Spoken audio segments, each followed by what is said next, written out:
Hi, my name is Douglas Barnicoat, a current researcher here at the AIIA National Office, and today I'm joined by Haro Ingram of the Australian National University. He's a research fellow there and a lecturer. Thank you for joining us today. No problems. I wanted to start off today by asking you more broadly about the evolution of ISIS's propaganda over the course of the group's existence.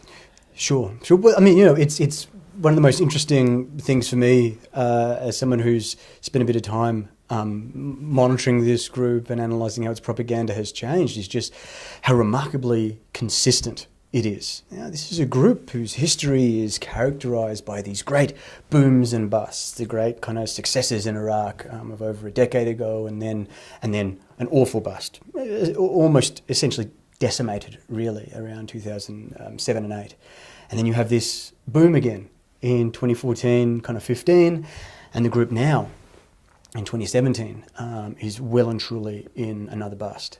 And so what has been interesting is how its propaganda machine has been able to keep a consistent message. And I think part of that is this hedging strategy that it deploys, that it tends to focus on certain themes during those periods of boom, and it tends to focus on certain themes during periods of bust.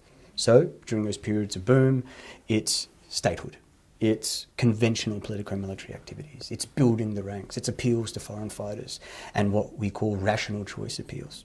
During periods of bust, it tends to be things like purifying the ranks, unconventional politico-military activities,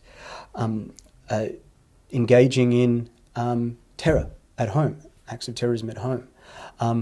And so you see this kind of disparity, but these different kind of themes that tend to emerge. But the others, the other themes don't actually disappear. And so you can see this how it achieves that consistency. Yeah, during boom times we'll highlight this, during bust times we'll highlight that, but we never lose sight of that other stuff. So when we need to strategic pivot, it can appear there's this sense of consistency and familiarity. Now, that really is very important because this is a group that wants to present itself to the world as always on the verge of success, ever present. And so we need to really understand these strategies to be in a better position to try to counter it. Okay, and moving on from that, as ISIS is seemingly defeated in Iraq and Syria, and they enter this bust phase, how will their propaganda evolve with that? Sure. Well, see, this is, you're asking really the number one question, is that as ISIS loses territorial control, what does that actually mean? Mm-hmm. Well, I'll tell you what it means. It means that they move back down those strategic phases. It means that they go back to, frankly, where they're most comfortable, engaged in insurgency, gangsterism, terrorism. It means that they reach out to these communities informally to collect taxes, essentially extort, collect intelligence, and to monitor. They move back down the strategic phases that they're so proud of, their manhaj, their methodology. They move back down those phases.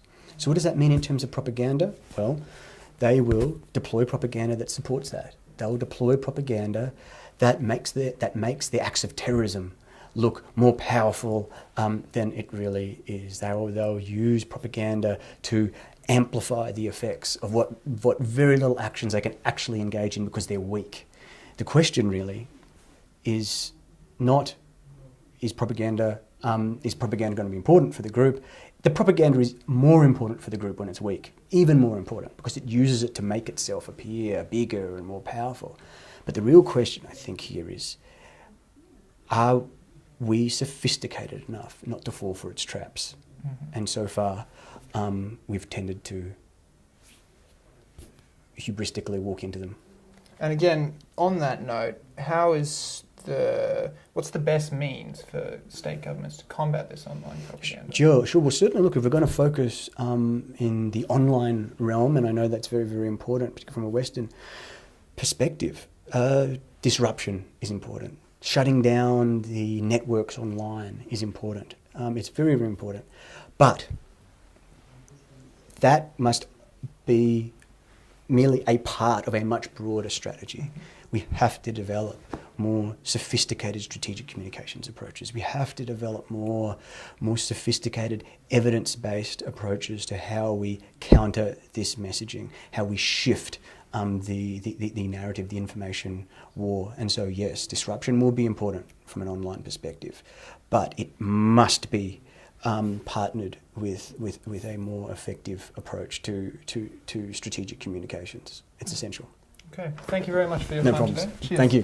For more great interviews like this, please subscribe to our YouTube channel, AII Vision, and subscribe to our blog, Australian Outlook. Thank you.